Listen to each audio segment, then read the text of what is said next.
Hvala što pratite naš kanal. Balkanka Serbika zna. Lajkujte i pretplatite se na naš kanal.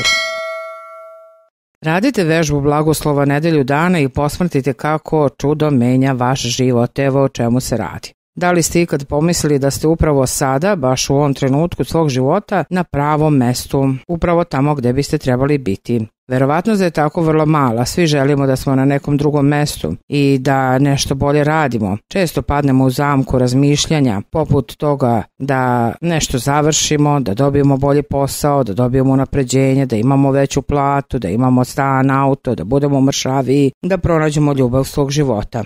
I tako u nedogled čekamo svoju sreću jer uvek postoji neki razlog zašto naša sreća nije potpuna. Ali evo koje su to 3 vežbe koje možete ponavljati 7 dana i sigurno će vam se život promeniti naravno na bolje. Zapišete 3 dnevna događaja zbog kojih ste zahvalni i srećni i morate odgovoriti zašto.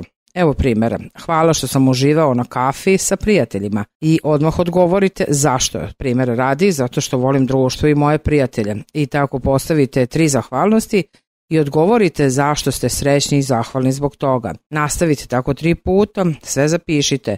Biće vam zabavno pročitati šta ste napisali kasnije. Osmeh i dobar osjećaj su zagarantovani. Probajte ovu vežbu ponavljati barem 7 dana i samo gledajte kako vam se život menja na bolje. Sigurno postoje mnogo lepe stvari i dobre okolnosti u vašim životima na kojima možete graditi taj osjećaj ispunjenosti i zadovoljstva. Samo ih treba spoznati. Izvor Kurir RS.